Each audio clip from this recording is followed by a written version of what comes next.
I was raised in a small Texan town where, as the local saying goes, everybody knows everybody. My dad was a U.S. Embassy translator, so my childhood was filled with tales of faraway lands and diverse languages. When I turned 18, we relocated to England for my father's work, and I attended Oxford. During my time there, I delved into computer technology, business management, and economics, flourishing in the rigorous academic atmosphere and forging lasting friendships, especially with my sister Patricia. After graduation, I returned to the U.S., eager to make my mark. My name is Dan Colton, and before I dive into the more challenging aspects of my story, I need to introduce you to my ex-wife, Emily. I maintain my fitness by jogging 2 laps around the park most mornings. I'm 5'10" and 180 pounds, keeping in shape with several miles of swimming weekly and twice-weekly sessions at an old-school gym for weightlifting and MMA training. I'm no martial arts master, but I can handle myself, which explains my predominantly muscular physique. Despite my credentials, a master's in computer technology, a postgraduate degree in business management, and a bachelor's in economics from Oxford, people often remark on my resemblance to George Clooney. Because of my father's embassy job, I remained in England to complete my education while he returned stateside to work as a computer repair specialist after his service. Now, I manage a prominent company, overseeing a new program with applications ranging from gaming to military use. This program's capacity for real-time problem-solving is critical, and it should be ready in 6 months to a year.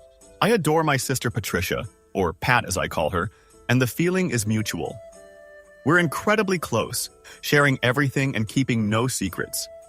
She's 2 years my junior and currently a junior partner at a respected New York law firm.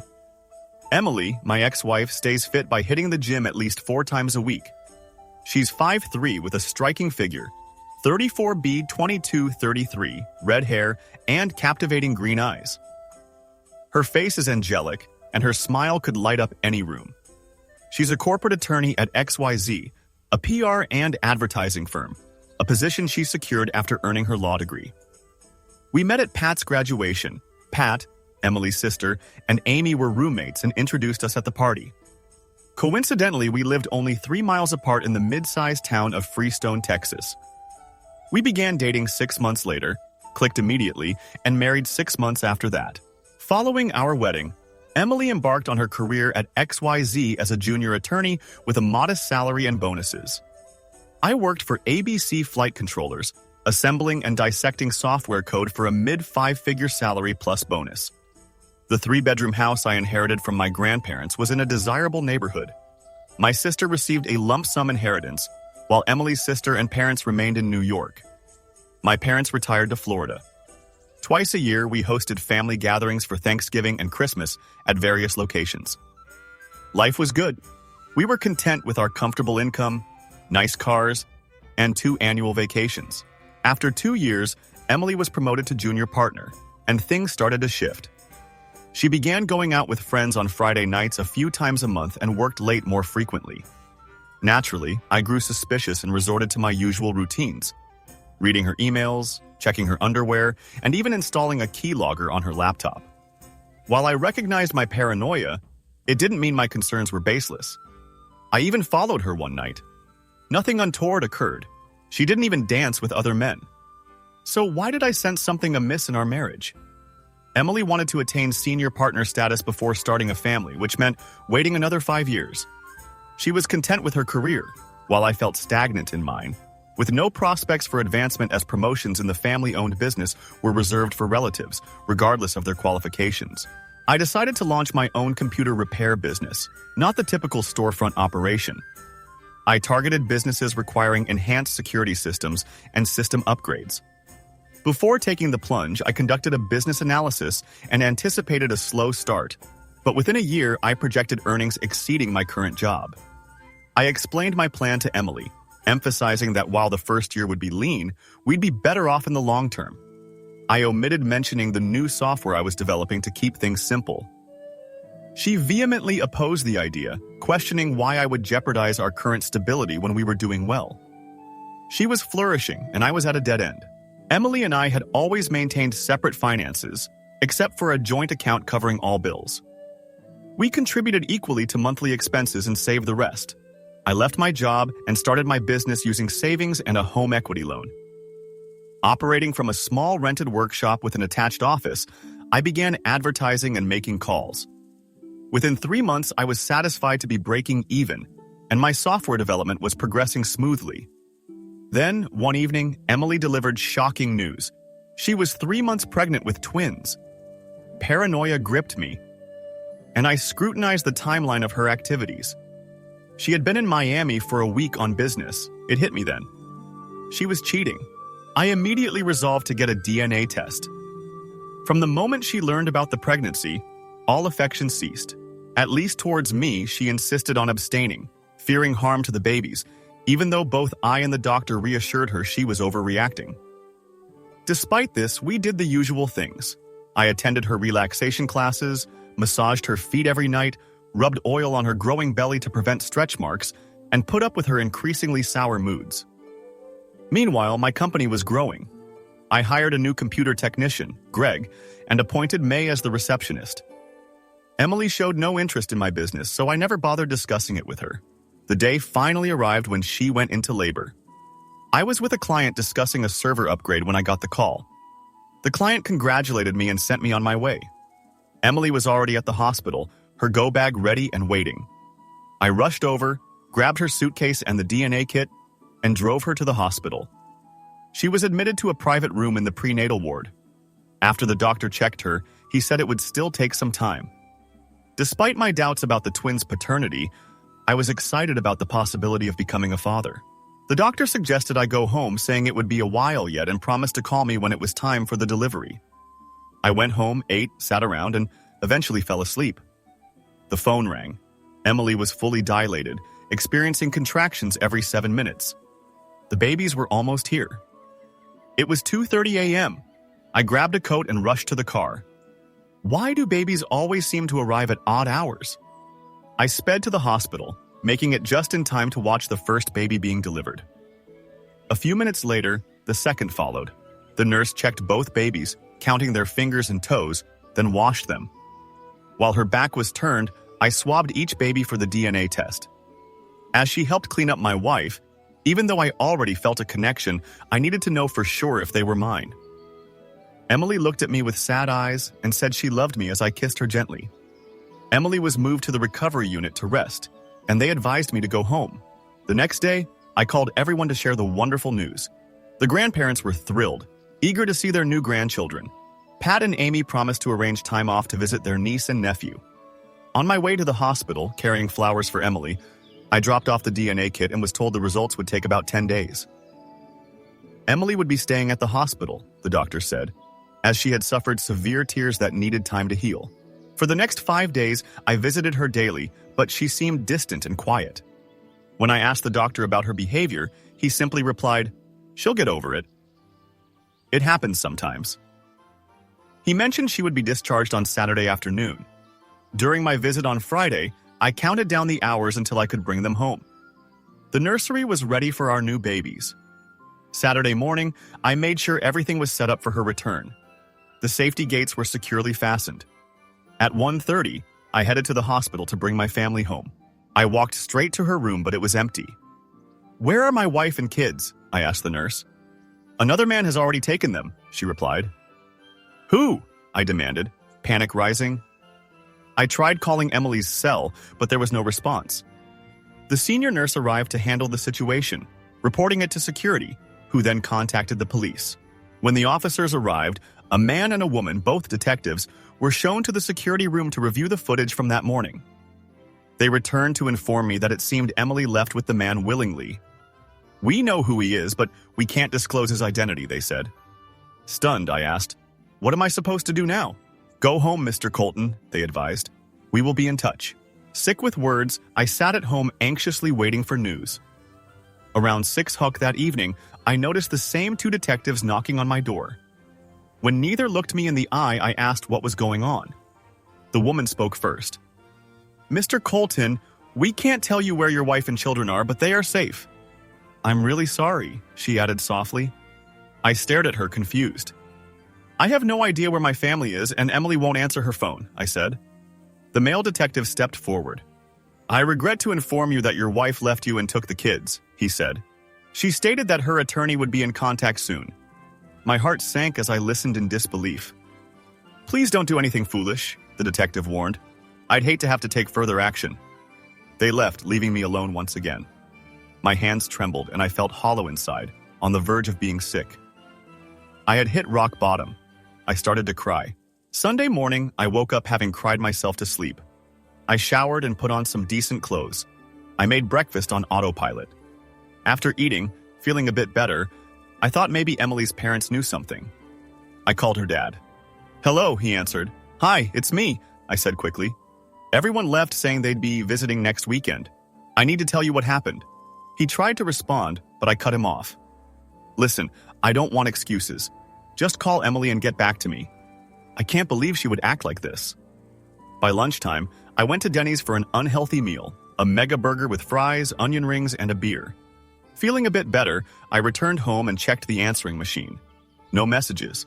I turned on the TV, but my mind kept replaying the events of the last few days. Eventually, I gave up. It was past midnight, so I went to bed. My thoughts wouldn't quiet down, so I got up at 6:00 the next morning, showered, and went downstairs for breakfast. At breakfast, I was sitting there staring at the news on TV when the phone rang. It was Emily's attorney. Can you meet later today? He asked. Yes, I replied, feeling a glimmer of hope. 2 works. He hung up. Maybe now I'll get some answers, I thought. At his office, I was shown in immediately. I expected to see just the attorney, but Jimmy Prescott, her boss, was also there, sitting on the sofa. I decided to keep silent for the moment, needing answers. This made everyone visibly uneasy. The lawyer finally spoke. Mr. Colton, you're here to discuss the terms of your divorce from Mrs. Emily Colton. Your wife and Mr. Prescott have a brief proposal for you. She will divorce you on the grounds of irreconcilable differences. You'll keep your business, your property, your retirement, basically all of your savings. She'll do the same. However, you must also sign documents allowing Mr. Prescott to adopt your children.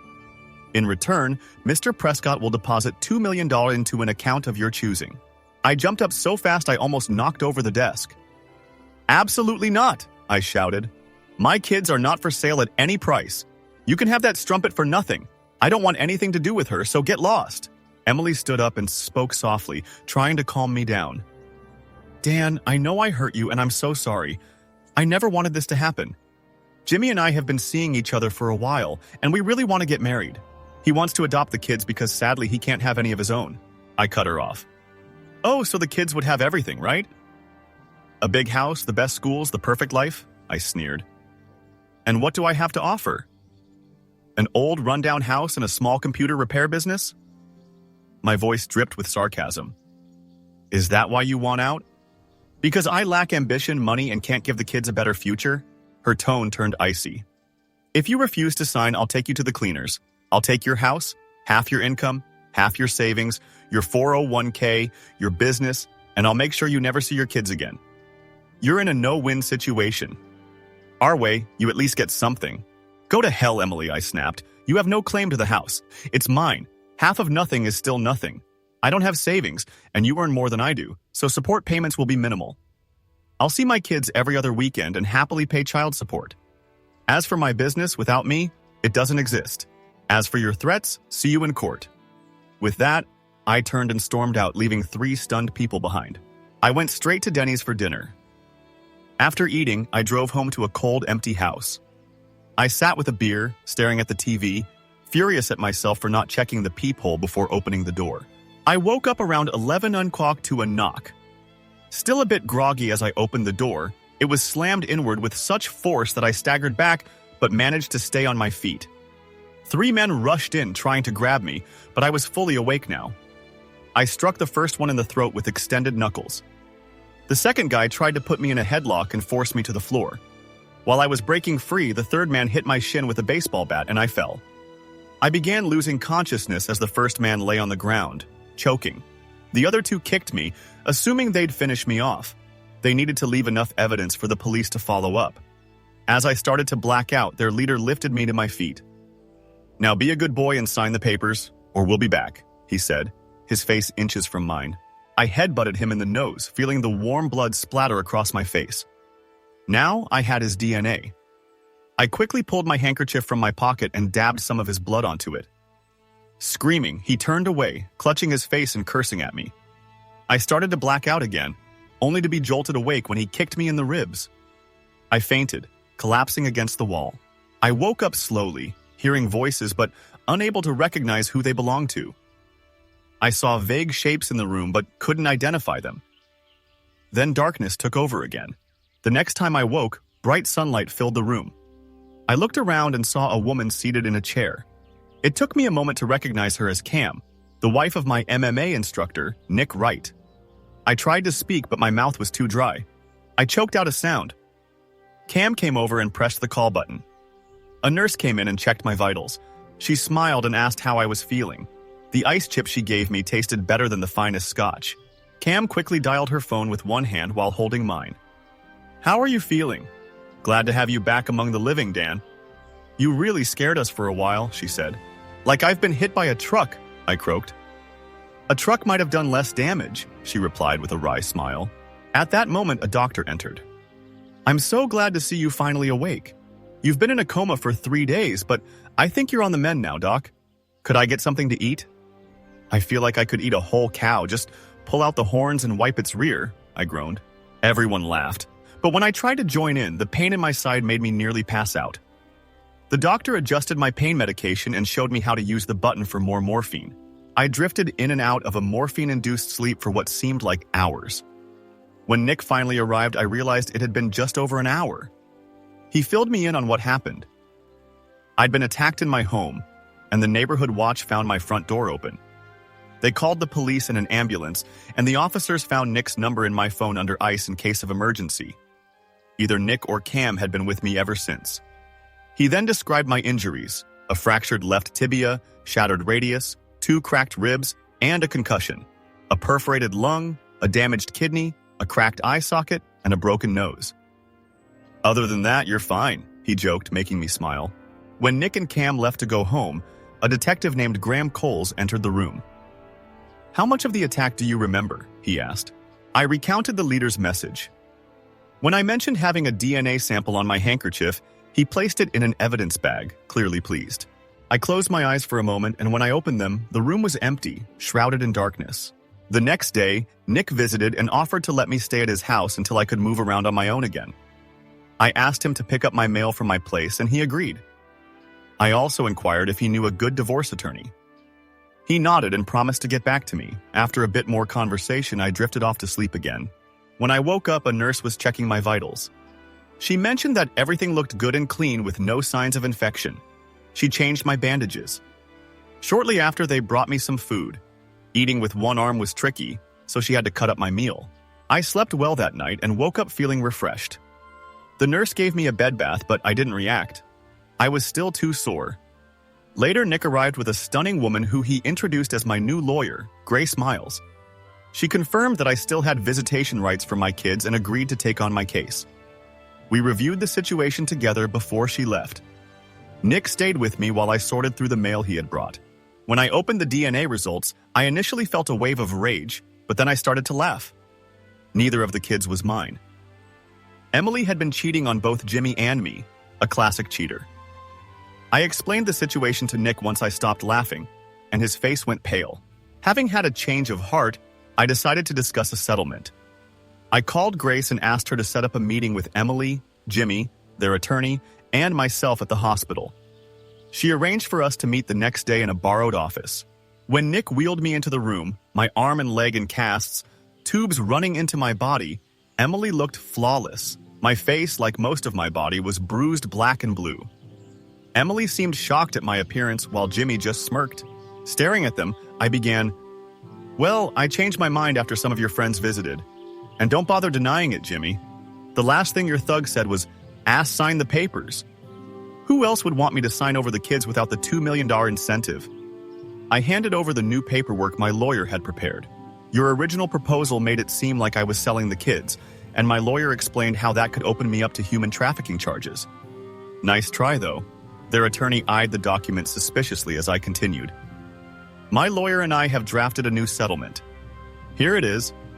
Grace handed the paperwork to their attorney with copies for Emily and Jimmy. Your offer is nothing like ours. Let me break it down for you. I keep my house, everything in it, my savings, my business, both cars, and my wife's jewelry. Additionally, she deposits the $188,000 from her not-so-secret Merrill credit account into my attorney's holding account. You prick! That's my money! You can't have it! Emily sputtered, her face turning crimson as a vein pulsed in her neck. Jimmy looked at her in surprise. It seemed he had no idea about her secret account. Gently, he pulled her back into her seat, still smirking. I think that moment put the first nail in the coffin of their relationship. If he hadn't cared so much for the kids, he might have walked out right then. Sit down and shut up, you cheating liar. The adults are talking, he snapped. Emily went silent, her face shifting from red to pale. As I was saying before I was rudely interrupted, I continued. Since she earns significantly more than I do, she will also pay me $2,500 a month in spousal support, deposited into my attorney's account. As for the company you both work for, to compensate for destroying my marriage and for my injuries, you will pay me $10 million net of taxes into my attorney's account, along with covering all my medical expenses, legal fees, and aftercare costs. This must be paid by 5 p.m. this coming Friday. Jimmy started laughing uncontrollably. Are you insane? Why should we pay you everything we have? We're only here for 20%. Excuse me, I replied. Did you say 20%? Yes, 20%, he barked. I heard you, but do you know what that means? I asked calmly. Is this some number you pulled out of thin air to back up your nonsense? He challenged. No, I said. I did thorough research on your company's clients and revenue. Since your company is publicly traded, all this information is readily available online. It's completely legitimate. Now, think about how this will impact your father's congressional campaign. After all, he's running on a family values platform. Then consider your clientele. You have several high-profile entertainment and political clients.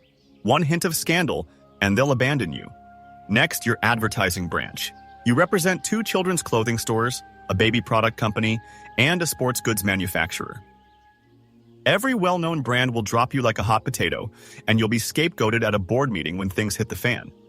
So, you see, $10 million is actually quite reasonable. Jimmy looked unwell, no longer arrogant.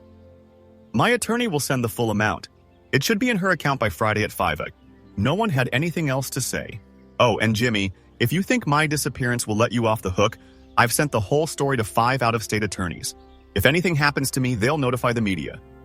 His defeated expression told me I'd hit the mark. As we walked away, I called out, 5 p.m. Friday.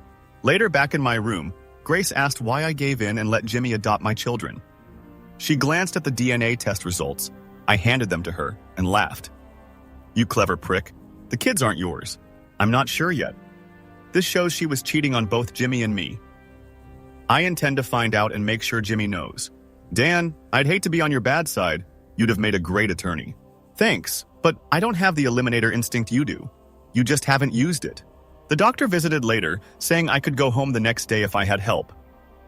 I stayed with Nick and Cam for a while, visiting the hospital twice a week to change my dressings and monitor my kidney's recovery. On Friday, I waited nervously for 5 p.m., but my attorney called at 3:30. The money was in the account. $10,861,312. Wow, I was rich. Grace paid her share and transferred the rest to my checking account. Life went on. After 8 weeks of care from friends, I returned home, but the house felt empty and depressing. I decided to move closer to my sister. At work, I called Greg and May into a meeting. I explained that I needed a fresh start elsewhere, thanked them, and handed over ownership of the business, including all profits earned in my absence. Then I took them out to dinner. Next, I treated Nick and Cam to dinner and gave them a check for $500,000 for taking care of me. They tried to refuse, but I insisted it was Jimmy's employer's money, not mine. They finally accepted. Over a glass of wine, I told them I was moving to New York to be near my sister. Nick asked about my house, and I said I'd probably rent it out. He hesitated, so I urged him to speak up. He mentioned that his son, Eric, who had just graduated with an engineering degree, was getting married and needed a place to live. Would I rent the house to him? I agreed, telling Nick to set the rent based on what they could afford and use the money for a college fund for their baby. Cam hugged me so hard I thought she broke my ribs again. The next day, Nick cried. I called Patty to let her know I was coming to stay with her until I found a place. She was thrilled and began planning activities. 3 weeks later, I closed my front door for the last time, shed a few tears, and handed the keys to Nick. I also left Emily's car title for his son as a housewarming gift. We hugged and promised to stay in touch. After a leisurely 2-day road trip, I arrived at Patty's. She hugged me until I gasped for air. "We're going out to dinner with a friend. Just wear slacks and a shirt," she said. When we got there, Emily's sister Amy was waiting. We went to a casual diner with a bar, and I realized I'd been set up. I was annoyed at first, but I couldn't stay mad at Patty for long, so I decided to go with it. Amy hugged Patty as we reached the table, then to my surprise, hugged me too, cursing Emily and wishing she'd rot in hell. Amy worked in accounting at an advertising company nearby. The evening went well, with Amy being the first to pull me onto the dance floor. We danced 2 waltzes and a slow song, then returned to Patty, who said, "You two look like a perfect couple." Amy blushed, and I quickly headed to the restroom. The rest of the evening, I danced with both Amy and Patty, avoiding the slow songs. At the end of the night, we put Amy in a cab and called one for ourselves. Patty just laughed and went to bed when we got home, ignoring my complaints about setting me up. The next day, we went house hunting. I preferred a house over an apartment, imagining barbecues and having friends over. Despite the high prices thanks to being near New York City, I decided to buy with cash. After weeks of searching, I found a 3-bedroom home with separate living, kitchen, and dining areas, a decent yard, and a secure community entrance guarded 24/7. Patty loved it and joked about moving in with me. I had to furnish the house, buying all the essentials like towels, pots, and pans. Luckily, it came with kitchen appliances, but I still had to stock up on food and basics. Amy and Patty were invaluable in helping me, giving the place a homey touch rather than a man cave look.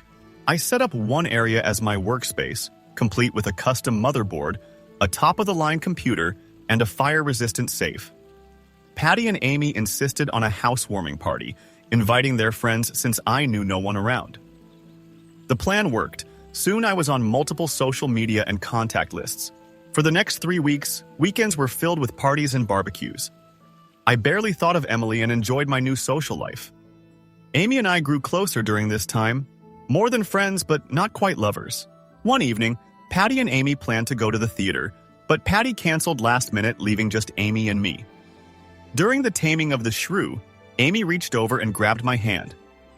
This was a surprise since the most we'd done before was a cheek kiss. After the play, we took a taxi to Amy's apartment, but it left before I could head home. I cursed, realizing there wouldn't be another cab this far out of town. Laughing, Amy said, "Then you'd better stay the night." She kissed me deeply, leading me inside. As we got to her bedroom, she asked, "What does a girl have to do to get you to sleep with her?" I figured it was time I made the first move. It was the best night of my life. "Now let me return the favor," I said to Amy. "What did you do to me?" "I've never felt this way before," she replied. At 1 p.m., we woke up starving and went to a neighborhood deli for lunch. Back at Amy's place, we talked about what had happened. She confessed that she had liked me since we first met, and after my split with Emily had turned to Patty for help in getting us together. I admitted I was interested in her too, but thought it would be inappropriate to approach my ex-wife's sister. Amy said she appreciated my consideration but had run out of patience, so she and Patty planned the previous night. Then with a laugh, she texted Patty, "Mission accomplished." Amy drove me home to change. Unlike her sister, Amy didn't pick fights over little things, which made me feel at ease. Patty noticed this and often commented on how happy she was for us. We just seemed to fit. During this time, I was working on my project, which I finally completed. The beauty of these programs and hardware was their versatility. They could be adapted for military, gaming, aviation, and automotive applications. Knowing that thorough testing by gamers would reveal any flaws, I decided to reach out to a top game developer. When I approached the gaming company, they were skeptical, believing they already had the best programmers. After some negotiation, they agreed to a 3-month trial. I provided sealed units and tamper-proof software. After the trial, they called a meeting. I brought my sister, a corporate attorney, and one of her colleagues experienced in such negotiations. Knowing the patents could be sold for much more in global sales, the company offered $120 million for the patents. However, I insisted on licensing rights for 10 years instead. My goal was $50 million plus a 1% royalty on all applications using my hardware and software for the same period. After hours of negotiation, we settled on $65 million and a 5% royalty for 10 years. Contracts were signed, and a handshake sealed the deal. I was suddenly very wealthy, even after taxes. Similar negotiations followed with the military's aeronautical department, a top aircraft supplier, and a major automaker. My post-tax cash assets were valued at over $250 million, with a 10-year potential worth more than $3.5 billion. Unsure of what to do with such wealth, I sought investment advice, knowing even basic interest would earn me over $12 million annually before taxes. My sister was renting her apartment, dating another attorney, and Amy and I had moved in together. Things were getting serious. A year had passed since I started my new life, and I decided it was time for some payback against those who had hurt me. I sat down with Amy and said, "I still want to get back at your sister. Are you okay with that?"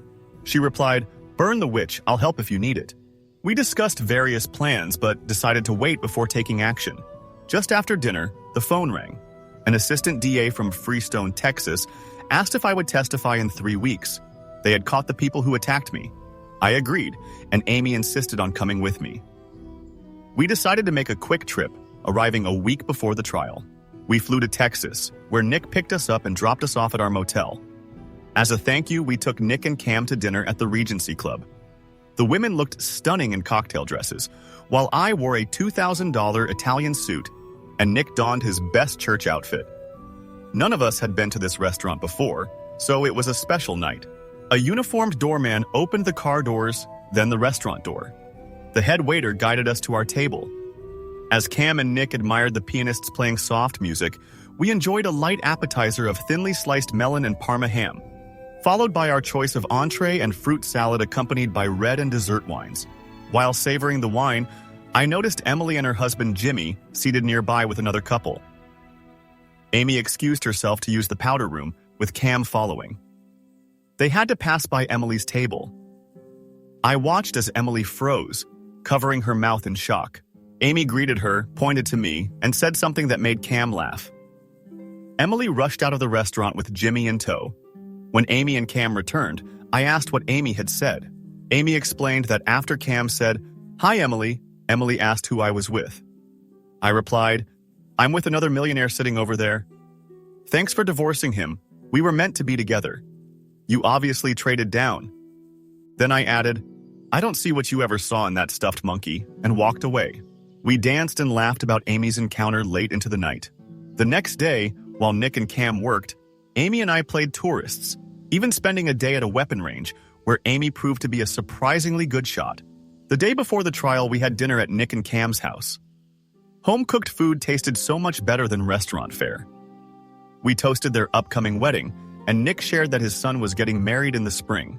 When we met with the assistant DA, he called the case a slam dunk. My providing the DNA of the trio's leader had helped identify him. He was prepared to testify against his accomplices. The trial concluded with the leader receiving a 15-year sentence in exchange for testifying. The one I struck in the throat got 2 years since he didn't actively participate in the attack, while the other received 5 years for his first offense. After Nick and Cam dropped us off at the airport, I handed Nick an envelope and told him not to open it until he got home. Inside were the deeds to my old house, a wedding gift for his son. I had shown it only to his son, understanding the importance of wedding vows. After settling in at home, I called my sister, inviting her and her partner to dinner on Friday without telling Amy. When Friday arrived, I finally let Amy in on the dinner plans, and she was thrilled. That evening, we took a limo to a restaurant I had booked 3 weeks in advance. After a hearty meal, a man in a gypsy costume approached our table and played a love ballad on his violin. Then, to Amy's surprise, he got down on one knee and proposed to her. Through tears of joy and applause from the whole restaurant, she said yes. Her expression was priceless. My sister walked over, hugged Amy, and said, "Welcome to the family." We danced for the rest of the evening before the limo took us home. Our wedding was set for early spring, and invitations went out. I stayed out of the planning, leaving it to Amy and my sister. The ceremony took place at a nearby church, and I covered lodging for all out-of-town guests, reserving a full floor at the Hilton for their 3-day stay. The wedding was a grand event, and everyone had a fantastic time. Nick and Cam said they hadn't had so much fun in years. They invited us to their son's wedding, planned for 2 months later, complete with daily excursions and evening dances. Amy and I spent 2 weeks sailing the Caribbean. We needed another break after our wedding and returned completely exhausted. By then, I had a troubleshooting team in place to handle any issues with my program and hardware, allowing me to take things slow while planning my next steps for retribution. 9 months later, our son James was born, followed by his sister Sarah, a year later. We moved into a larger house but stayed within our safe community. By this point, I was quite wealthy and even became somewhat of a celebrity, frequently attending charitable events. Some society magazines began calling Amy and me the ideal couple. However, I never let go of my desire for revenge. The pain of what had been done to me lingered. Over the past 5 years, I had hired a PI to gather information on Emily, Jimmy, and everyone connected to them, including her former boss, Troy Simmons. I wanted to know if Troy was the father of Emily's twins. The PI confirmed my suspicions. The twins were Troy's. Additionally, Emily was still seeing Troy and 2 other men while Jimmy was occupied with his father's business and a string of escorts. The first phase of my plan began with a revelation. I sent Jimmy the twins' DNA results along with Troy's, adding a note that read, "Do the math." This confirmed that the twins were not his and revealed Emily's ongoing affairs. I also included evidence of her current infidelities, then stepped back to let the chaos unfold. 2 months later, Nick called to inform me that Jimmy had kicked Emily out, using their prenup to keep the kids he had adopted. She was left with nothing, and no one knew where she had gone. Amy called Emily's parents to see if they had any information, but her father replied, "Don't contact us again," and mentioned that he had only wired her a couple of thousand. Emily was now feeling the sting of betrayal and loss. Phase 1 was complete. Her email account was still active, so I sent her the PI's report on Jimmy, including photos of him with various women. I thought this should stir things up. A few days later, as Amy and I watched an old movie, the security gate's intercom chimed. "Miss Prescott wants to visit." I told Amy, "Shall we let her in?" Amy shrugged. "Let's hear what she has to say." I instructed the guard to let her in. A short while later, there was a knock at the door. When Amy opened it, Emily stood there looking disheveled, hair unkempt, clothes wrinkled, no makeup. Amy gestured for her to come inside, and as she walked in, I noticed she avoided making eye contact with me. Amy handed her a cup of coffee, which she accepted gratefully before sitting down. Though part of me felt pity, I also recalled the pain she had caused. "You look like a wreck. What happened to you?" I asked. Emily broke down, unable to speak for 10 minutes. Then, through tears, she explained, "He found out I was seeing Troy all along. He figured out the twins weren't his. Then, after our marriage, he discovered I was still seeing Troy. He went wild and threw me out in the clothes I was wearing. I checked into a motel. I had my laptop in my car and a couple thousand in my account. No one would speak to me after what I did to you. My family disowned me." She glanced up, eyes red and puffy. I called his father, Barry, who told me he didn't need me anymore since he now had an heir to the family fortune. My dad finally agreed to talk to me, wired me a few thousand, and told me never to call again. She looked at Amy, adding, "I had nowhere else to go, so I came here hoping you might pity me. I didn't expect any help from you." She nodded at me. "I know you wouldn't piss on me if I were on fire. I'm sorry for everything. I was cruel and selfish and deserved this, but I miss my children. I was a terrible wife, but I was a good mother." She paused, looking defeated, and stopped her rehearsed speech. While I knew she had practiced most of what she said, true, I felt some pity for her. But I still wanted to deal with Jimmy, though that could wait. He had caused me suffering, and his time was coming. Emily mentioned she hadn't eaten in 2 days. When Amy asked if she was hungry, Emily nodded. Amy made bacon, eggs, hash browns, and pancakes. Emily asked for more coffee, which Amy provided, and she quickly devoured the meal. Afterward, Amy showed her to the guest bedroom and left some clothes on the bed for her while Emily showered. Amy and I discussed our next steps. As much as I hate her, she's still my sister. We should help. Amy admitted I agreed, partly to annoy Jimmy by showing her recovery. For now, we decided to let her stay in the guest room until we found other options. "I'll take her shopping for basics tomorrow," Amy said. Emily came back downstairs looking more rested. We told her the plan for the next few days and she started crying again. Later, we all went to bed. The next morning, Emily prepared breakfast, coffee and buttered toast. I joined Amy at the table. "Dan, I'm so lucky. I didn't expect this kindness," Emily said. "You took my family from me," I replied. "What you did was unforgivable, but with Amy's love, I can finally forgive you. I won't dwell on it anymore." No more apologies. This chapter ends here. I added, "You're going shopping with Amy today, but just to Walmart." She nodded. Later that day, I looked for housing options for Emily. Fortunately, a one-bedroom house 2 streets away was available. It was move-in ready, fully equipped, and the owner was posted overseas for 3 years. After inspecting it, I paid a year's rent and a security deposit. When the girls returned from shopping, I shared the news. Emily hugged me, thanking me through tears. Amy grinned and blew a kiss. Emily turned to me and whispered, "I don't know what I was thinking when I messed up our marriage. I should never have let you go." "Amy, take good care of him. He's the best man you'll ever find." Then she hurried upstairs, hiding her emotions. Alone with Amy, I explained my plans to help Emily and take down Jimmy and his father. We loaded Amy's van and arranged for the rest to be delivered the next day. As Emily shopped for essentials, the girls found a place for everything in the new house. It was like magic, fitting it all in.